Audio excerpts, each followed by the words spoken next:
Eu talvez esqueça de falar ou não venha falar aqui nesta noite, mas o Espírito Santo de Deus vai estar falando no coração e na mente de cada um de vocês. Amém? Amém? Todo mundo encontrou esse livro? Amém? Amém. Feche os seus olhos em nome de Jesus e vamos orar. Pai querido, mais uma vez nós queremos te agradecer porque até aqui o Senhor nos guiou. Até aqui o Senhor nos sustentou e o Senhor nos conduziu até a tua casa hoje para ouvir a tua palavra. Amém. Por isso clamamos o poder do teu Santo Espírito, que ele possa entrar em nós, abrir o nosso coração, a nossa mente e nos conceda o entendimento das revelações que o Senhor tem para cada um de nós. Amém. Abençoa, Pai, cada um que está aqui nesta noite, em nome de Jesus, e quem crê diz amém. Louvado seja Deus. Apocalipse capítulo 1 verso 9 diz o seguinte: eu, João, irmão vosso e companheiro na tribulação, no reino e na perseverança em Jesus, achei-me na ilha chamada Pátimo por causa da palavra de Deus e do testemunho de irmãos. João estava preso por um motivo. Qual era o motivo que João se encontrava preso em uma ilha? Por testemunhar a palavra de Deus. Agora pode surgir um questionamento na nossa mente. João não era um servo de Deus, um servo do Altíssimo? Por que coisas ruins estavam acontecendo com João? Por que João, um servo do Senhor, um dos apóstolos, estava se encontrando preso se ele não fez nada de errado? A única coisa que João estava fazendo era pregar o Evangelho. Ele diz: olha, eu sou irmão de vocês e hoje eu me encontro aqui em uma prisão, porque naquela ilha era uma prisão. João, ele olhava para todo lado e não tinha como João sair lá de dentro. E aí ele começa a escrever, ele escreve essa carta aqui, ele diz: olha, eu me encontro na ilha de Pátimo. O motivo era porque eu estava testemunhando de Jesus. Era porque eu estava testemunhando de meu Deus. E talvez eu esteja falando para alguém aqui nesta noite que está se questionando da mesma forma. Talvez está acontecendo algo na vida que essa pessoa também está dizendo: mas Senhor, por quê? Por que isso está acontecendo comigo? O que foi que eu fiz? Assim como João estava na ilha de Pátimo, não tinha nada demais João pregar o Evangelho, João ser testemunha de Deus, João ser testemunha de Jesus. Não tinha nada demais, mas João se encontrava preso. E ele poderia sim questionar. Poderia ou não poderia? Poderia. Mas Senhor, por que o Senhor permite que eu esteja aqui? Por quê? Mas se você ler o livro de Apocalipse, você percebe que enquanto João estava lá, João era um consolador de outras pessoas. Se você ler as cartas aqui do Apocalipse, você percebe que João, ele escreveu algo extraordinário. Ele diz assim: olha, um dia, essas dificuldades vão acabar. Um dia. Eu estou aqui preso nesta ilha, mas eu tenho certeza que um dia isso aqui vai acabar. E é isso que eu e você tem que ter certeza na nossa vida. É dizer assim: se eu estou passando por dificuldade hoje, se eu estou passando por problema hoje, talvez por uma injustiça, eu tenho certeza que um dia isso vai acabar. Amém. João, ele olha para aquela multidão, aquela imensa. Eu fico olhando assim, João tentando olhar para a cidade onde os parentes deles estavam, os amigos, e eu fico imaginando, ele não conseguia. E ele diz assim: olha, no novo céu e na nova terra, o mar já não existe. O mar já não existe. Quando João, ele diz isso, que o mar já não existiria mais no novo céu e na nova terra, você sabe o que era que João estava tentando transmitir para nós hoje? João, ele estava tentando dizer assim: olha, você está vendo toda essa água aqui? Isso aqui é uma dificuldade que eu tenho, é o meu problema. Eu estou preso nessa ilha por causa dessa água. É ela que impede eu ir para meus familiares, é ela que impede eu sair daqui. Se não tiver alguém de barco ou de alguma coisa para me levar para o outro lado do rio, eu não consigo ir. Pois no novo céu e na nova terra, dificuldade não vai mais existir. Amém? Amém. Dificuldade não vai mais existir. É por isso que João disse: quando Jesus voltar, o mar, ou seja, a dificuldade, não vai mais existir. Amém. Mas João, ele estava passando por dificuldade. João, ele estava passando por problema. E eu queria imaginar um pouco o que eu gosto de imaginar. Deus, ele diz no livro de Salmos que tudo foi feito por intermédio dele. Ele falava e tudo se fazia, ele ordenava e tudo passava a existir. Foi tudo Deus que fez. João, ele estava passando por dificuldade naquele momento, que nem muitos de nós hoje às vezes passamos por problema, por dificuldade. E se eu perguntasse aqui nesta noite quem aqui passa por dificuldade ou já passou por dificuldade, levanta a mão. Eu tenho certeza que todo mundo levantaria a mão. Até as criancinhas, se elas entendessem a pergunta na hora que eu estivesse falando, elas também levantavam. Porque até as criancinhas, elas entendem também que passam por dificuldade. A pergunta é: por que pessoas boas passam por dificuldade? Por que pessoas inocentes sofrem? Por que crianças que são tão inocentes passam por dificuldade, por problema? Tem crianças que já nascem com problema que não tem cura.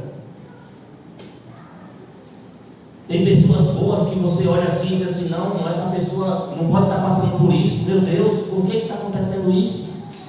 Por que pessoas boas sofrem? Por que o mal existe? Se tudo que existe foi Deus que criou, será que é Deus o culpado? Não.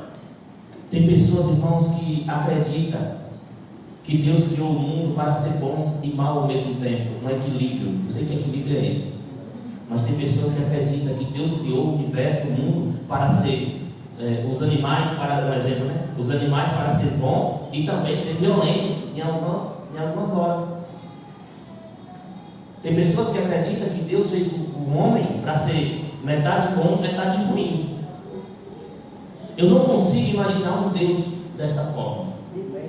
Eu não consigo imaginar um Deus de amor que entregou seu filho para morrer pelo ser humano ser um Deus de ódio, um Deus ruim, um Deus mau. Eu não consigo. Mas se tudo que existe foi Deus que criou, porque o salmista diz que tudo que existe foi Deus que criou. Tudo. Será que foi Deus que criou o mal também? Será que Deus não está vendo o sofrimento de pessoas inocentes? Será que Deus ele não se importa? Eu quero dizer, irmãos, que Deus se importa sim por aquelas pessoas que sofrem. Não somente pelas pessoas boas que estão sofrendo, mas Ele se importa também pelas pessoas más que estão sofrendo. Ele também se importa com isso. João, e por que o mal existe, se não foi Deus que criou? Eu queria contar uma historinha pequenininha para vocês e aí eu finalizo o meu sermão, certo?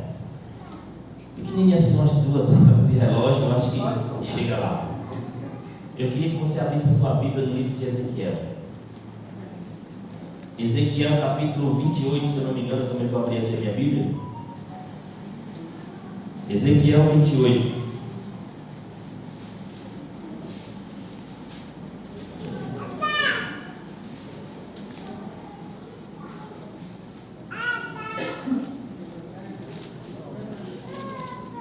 Ezequiel 28, verso 13. Amém? Amém. Diz assim: estava no Éden, jardim de quem? Deus. De Deus. Eu vou parar por aí, eu vou pular o verso agora. Eu quero que você grave essa frase. Estava no Éden, jardim de Deus. Grave aí em nome de Jesus. Agora pule aí para o verso 14. Verso 13 diz: estava no Éden, jardim de Deus. Verso 14: tu eras querubins da guarda ungida, e te estabeleci, permanecia no monte santo de Deus, no brilho das pedras andava. Perfeito eras nos teus caminhos, desde o dia em que foste criado, até que se achou iniquidade. Deixa eu falar para você, Deus criou alguma coisa ruim? Não. Deus não criou nada ruim. A Bíblia diz que Deus criou um ser perfeito, e ele vivia no jardim do Éden, no jardim de Deus. Nos brilhos das pedras ele andava. O problema é que todos nós, os anjos e os seres humanos, todos nós fomos criados com livre arbítrio. Todos. O tema de nossa semana, do nosso evangelismo, é o quê? A nossa escolha.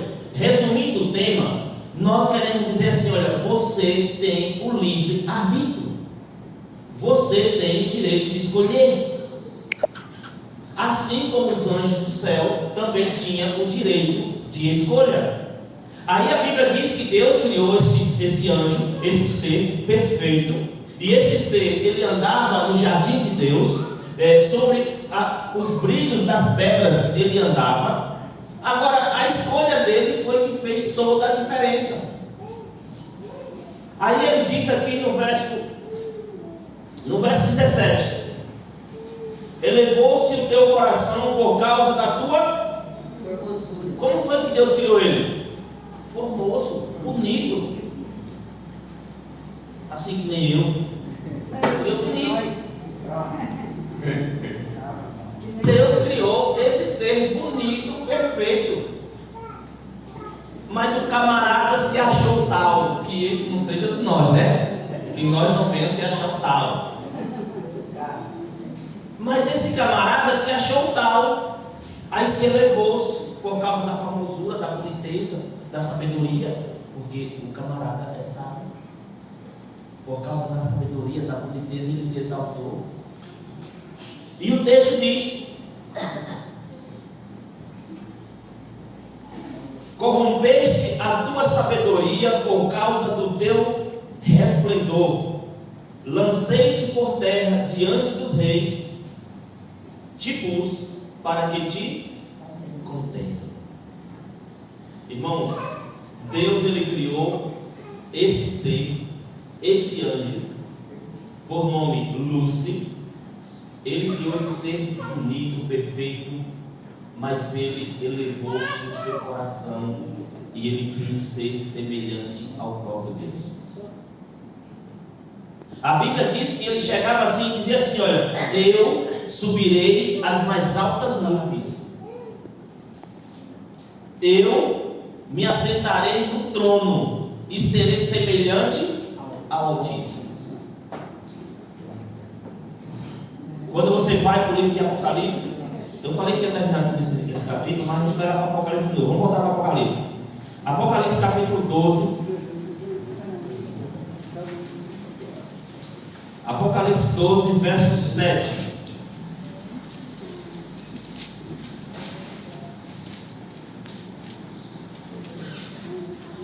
Verso 7, posso ler? Diz assim: houve peleja no céu, Miguel e seus anjos pelejaram contra o dragão, e também pelejou o dragão e seus anjos, todavia não prevaleceram, nem mais se achou no céu o lugar deles. E foi expulso o grande dragão, a antiga serpente, que se chama Diabo e Satanás, o sedutor de todo mundo. Sim, foi atirado para a terra, e com ele os seus anjos. A Bíblia diz que Deus criou Lúcifer perfeito. Agora ele se exaltou, ele queria ser semelhante ao Altíssimo, queria tomar o trono de Deus. Aí Apocalipse diz que houve uma guerra, uma batalha, uma luta. E nessa luta estava Miguel, Jesus, os anjos que estava do lado de Jesus, contra Lúcifer, que se chama Satanás, e os anjos que estavam do lado de Satanás. Essa guerra foi uma guerra real, e a Bíblia diz que os anjos que estavam do lado de Jesus, junto com Jesus, venceu essa batalha e expulsou Satanás com os anjos que estavam do lado de Satanás aqui para a terra. Aí tem gente que diz assim: olha, Satanás ele está em uma profundidade que eu não sei quantos metros é. Ele está lá em um lago de fogo. Satanás ele tem um tridente, ele tem uma cauda, e na ponta da cauda ainda tem uma outra ponta, e ele tem 2 chifres. Ele é todo vermelho. O olho dele às vezes é vermelho, às vezes é preto. E ele ainda é pequenininho. Não sei se você já ouviu falar isso, mas eu já ouvi. Você sabe o perigo da gente crer nesse ser, em Satanás dessa forma? Você sabe. Porque ele não é desse jeito. Satanás é bonito. Satanás é que nem um anjo. Satanás é um anjo. Lúcifer quer dizer anjo de luz. Ele é bonito. E quando Deus expulsou ele do céu aqui para a terra, Deus não fez assim, ó, e fez ele ficar feio, não. Deus só fez expulsar ele de lá aqui para a terra. Ele veio do jeito que ele estava. Nem os poderes de Satanás Deus tirou, deixou ele com os poderes dele. Aí você imagina, Apocalipse capítulo 12, verso 4 diz que ele arrastou a 3ª parte das estrelas do céu. Ou seja, ele arrastou a 3ª parte dos anjos com ele. Aí você imagina Satanás com a 3ª parte dos anjos aqui na terra, o que é que eles não fazem? A 3ª parte dos anjos, irmão, é muito anjo. João, usado por Deus, inspirado por Deus, João diz assim: olha, os anjos do céu, a quantidade dos anjos do céu é essa aqui, ó. Ele diz assim: olha, é milhares de milhares, miríades de miríades de anjos. Quando João diz isso, João quer dizer para mim e para você o seguinte: olha, os anjos do céu é incontável, não tem como contar, não tem como dizer o número de anjos. É milhares de milhares, é miríades de miríades de anjos. Aí Apocalipse diz que Satanás, quando ele foi expulso, como ele também foi expulso a 3ª parte dos anjos. Você sabe como foi que Satanás ele enganou a 3ª parte dos anjos do céu? Eu vou contar aqui um pouquinho, certo? Talvez, eu sei que muitos aqui sabem, se eu perguntar todo mundo, quase todo mundo levantaria a mão, ou todo mundo, né? Mas eu vou contar porque a gente de tanto falar, a gente grava, né? Satanás ele chegou para os anjos do céu e disse assim: olha, Deus, ele não é justo. Deus, ele não é um Deus justo. Ele diz que a gente tem o nosso livre-arbítrio, mas nós não temos. A gente está aqui e a gente tem que guardar a lei dele, porque se a gente não guardar a lei dele, ele mata a gente. Deus, ele diz que é um Deus de amor, mas ele não é um Deus de amor, não. A gente está servindo a ele é forçado, porque se a gente não servir a ele, ele mata a gente. Ele não ama a gente. Era isso que Satanás dizia. Eu não sei quantos aqui tem funcionário, quantos aqui tem pessoas trabalhando, mas é como se fosse assim, olha. Imagine você em seu comércio ou na sua roça, não sei. Imagina você colocando trabalhadores, só que você não pode estar lá todos os dias. Você só chega lá no final de semana para acertar com os trabalhadores e você volta porque vocês têm o que fazer também. E aí você coloca uma pessoa para tomar conta da equipe, da pinhãozada lá, da mulherada lá que está trabalhando para você. E aquela pessoa que você colocou como pessoa de confiança, agora começa a falar mal de você. Já imaginou? Aí diz assim: rapaz, fulano disse que é gente boa, mas quem quiser sai a 4 horas, deixa para sair 4 horas, não sai 5 horas não, para você ver. Aí vai começando a falar, e aí o povo da equipe começa a se dividir. Aí um diz: rapaz, o pior que é mesmo. fulano está certo. É mais ou menos assim mesmo, vai imaginando se isso não é. Aí outra equipe diz, rapaz, não, de fulano não tem o que dizer, para mim fulano é gente boa, e eu vou sair moral. Rapaz, amanhã é feriado, ninguém vem não. Eu não venho. Aí o outro dia eu também não venho. Aí o outro diz assim, rapaz, mas fulano está precisando de mim, eu vou vir, vou ajudar. Fulano é gente boa. Não é assim? Quando tem uma maçã podre e não apodrece o resto, é assim. Assim foi o que aconteceu no céu. Satanás, Lúcifer, ele era um anjo de luz, um anjo perfeito, e ele era o líder dos anjos. Na corte celestial, os anjos cantando louvor, é como se Lúcifer fosse o maestro. Era ele que estava na frente. Aí esse anjo começa a dizer que Deus, ele não é um Deus justo e não é um Deus de amor. Aí essa parte dos anjos começa a acreditar em Lúcifer, achando que o governo de Lúcifer seria melhor do que o governo de Deus. Aí os anjos que não aceitavam aquilo que Lúcifer estava dizendo, aqueles anjos diziam assim, rapaz, se arrependa, volte para Deus, não faça isso, nós servimos a Deus porque nós o amamos. Mas aí Satanás olhava para ele e dizia assim, não, eu fui longe demais, eu tenho que continuar, eu não posso voltar. E você sabe o que acontece na maioria das vezes com os seres humanos? É assim, ó, os seres humanos, nós erramos, aí depois nós sabemos que estamos errando, e aí vem um irmão, uma irmã, um servo de Deus e diz assim, fulano, não faça isso não, isso está errado.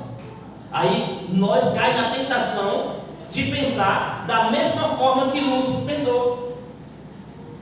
Não, já foi longe demais, não vou dar um braço a você não, e nada, mesmo errado, mas diz, eu já fui longe demais. Mas sabendo que se voltar, se arrepender, tudo dá certo. Talvez, eu não sei, mas talvez eu esteja falando para pessoas casadas, casais, que não gostam de dar o passo a você. Mesmo errado, que nós sabemos quando nós estamos errados, mesmo errados, aí nós olhamos e dizemos, não vou dar o passo a você não, porque senão vai montar em cima e passar e dar trabalho. Não vou dar o passo a você. Olha, esse pensamento foi o mesmo pensamento que Lúcifer teve. Os anjos que não se uniram a Lúcifer, dizia assim, Lúcifer, desista, nós amamos Deus, nós servimos a Ele porque nós o amamos, desiste. E ele pensava assim, não, eu já fui longe demais, eu não posso voltar. E continuou com seus planos.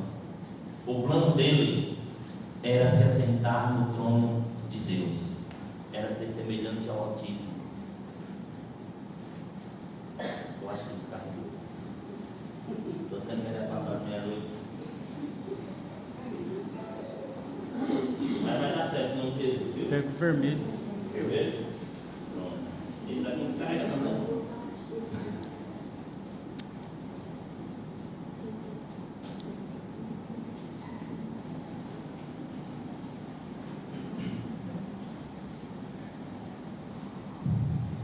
Muito bem.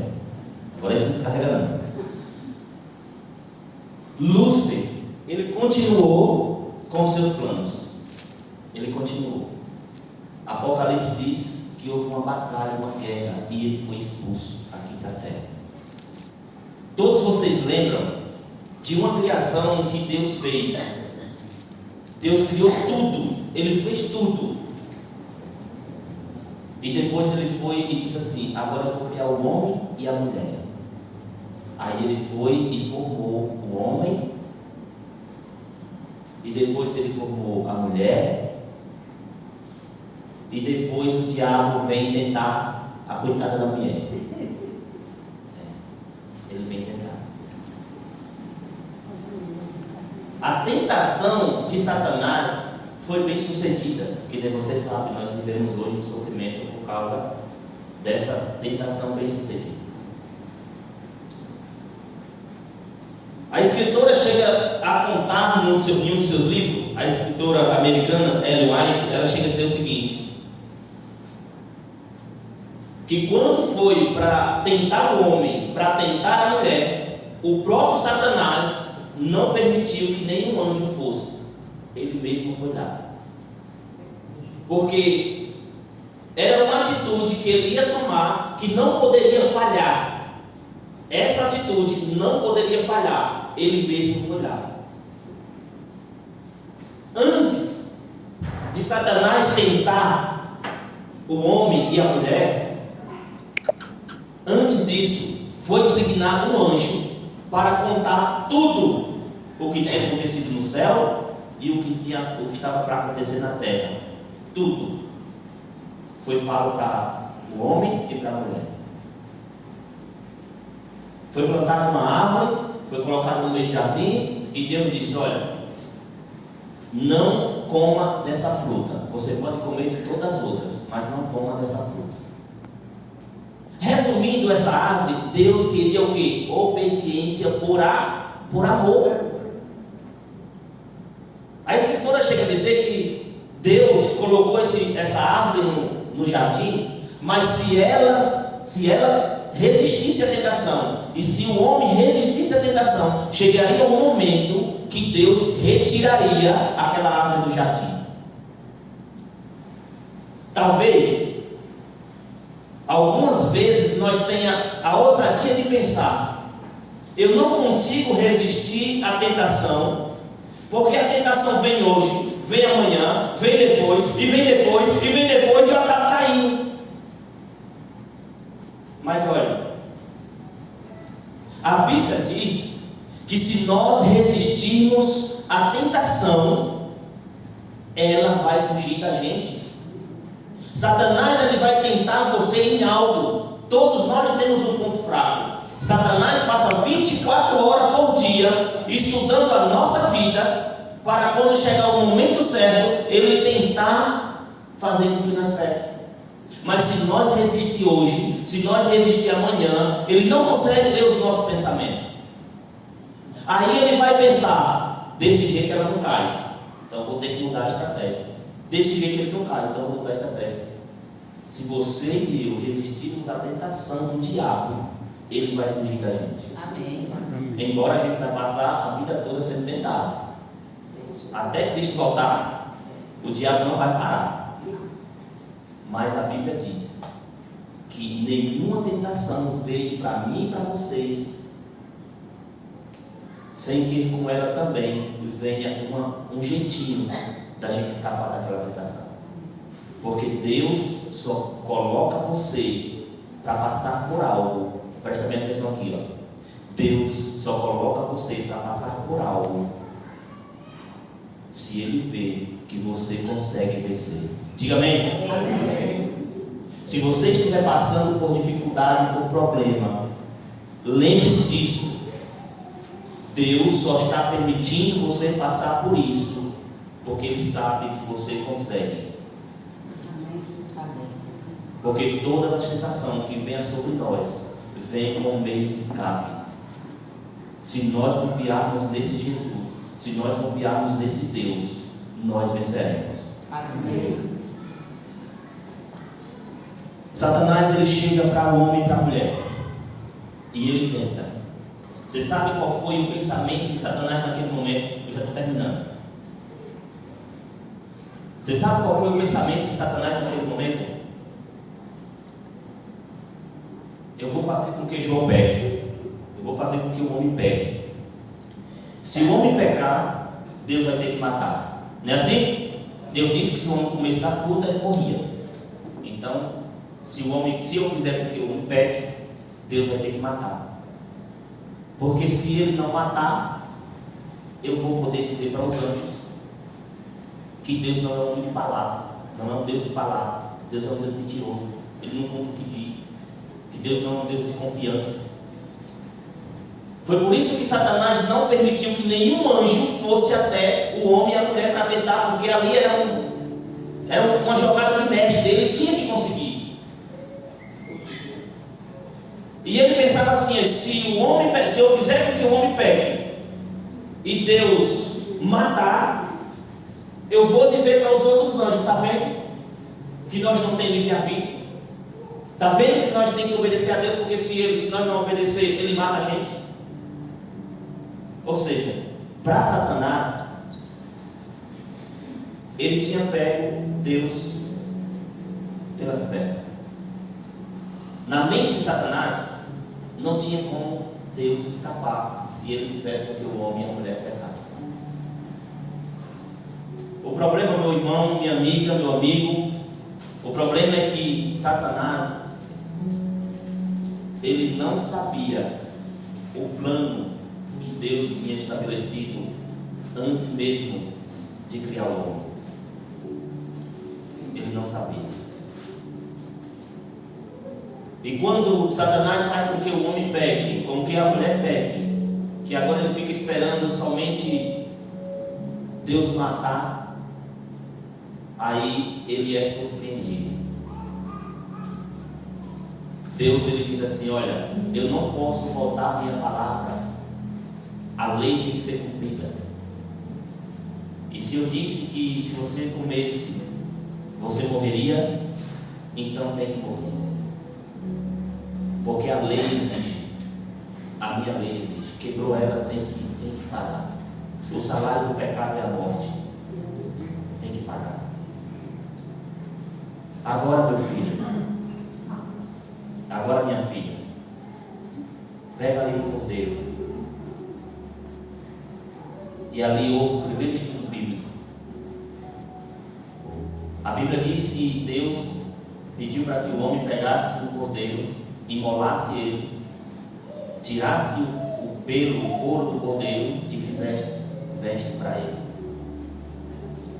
Ali Deus estava dizendo: olha, esse cordeiro aqui é eu. Vocês fizeram algo, e esse algo custa a morte de alguém. Vocês merecem morrer. Eu falei que se vocês pecassem, vocês morreriam, mas olha aqui o que eu vou fazer. Eu não vou matar vocês, é vocês que vão me matar. Foi isso que aconteceu ali. O cordeiro representa Jesus. Adão pegou aquele cordeiro e o imolou, matou, tirou o couro. Aquilo que ele fez, que perdeu as suas vestes de glória, que ele tentou cobrir com folhas. Aí Deus diz: olha, para suas vestes novamente ser feita, para sua nudez ser coberta, é preciso que o cordeiro morra, é preciso que Jesus morra para que a sua nudez seja coberta. E aquele cordeiro foi morto.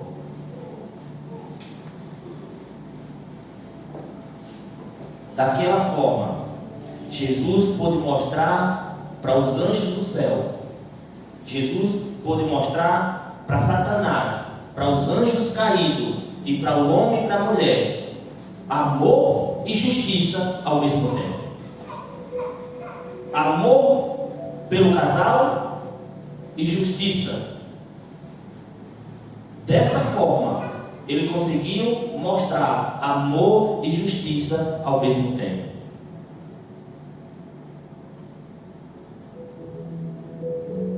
Eu não sei o que se passa na mente de vocês, eu não sei o que está passando no coração de vocês, mas eu queria dizer algo extraordinário nesta noite. Eu não queria sair daqui sem antes dizer isso. O salário do pecado, meus amigos, o salário do pecado é a morte. Mas um dom gratuito que Deus nos deu é a vida eterna. Amém. Para todos aqueles que nele creem. Amém. Esse é o dom. Eu quero contar com a presença de todos vocês aqui amanhã. Todos. Amanhã eu vou passar um sermão aqui que, de todos os meus sermões, eu acho que ele é o que eu mais gosto. E eu queria que todos vocês estivessem aqui, se possível, trouxesse mais alguém. Porque se eu visse aqui todas as semanas, todos os dias da semana, e eu não encontrasse ninguém aqui, só visse eu e o irmão ali, Márcio. Mas se amanhã todos vocês viessem, para mim, seria o suficiente. É por isso que eu quero fazer esse apelo em nome de Jesus, não perda amanhã. João, mas eu vou trabalhar, eu vou chegar tarde, não vai dar tempo de tomar banho. Vem sem tomar banho mesmo. João, eu vou chegar tarde, eu vou vir sem tomar banho mesmo, mas eu vou chegar atrasado. Chegue atrasado mesmo, não tem problema. Mas venha, em nome de Jesus. Venha. Porque eu tenho certeza que você não vai sair daqui amanhã da mesma forma que você chegar. Não vai. Se você já recebeu bênção durante esses dias, bênção dobrada vai ser amanhã, em nome de Jesus. Amém. Eu vou convidar alguém aqui para cantar um louvor especial. E eu tenho certeza que o Espírito Santo vai tocar no seu coração enquanto esse louvor vai estar sendo cantado. E no momento que o Espírito Santo estiver falando com você, eu quero que você fique em pé. E depois eu orarei por você. Que Deus abençoe. Amém.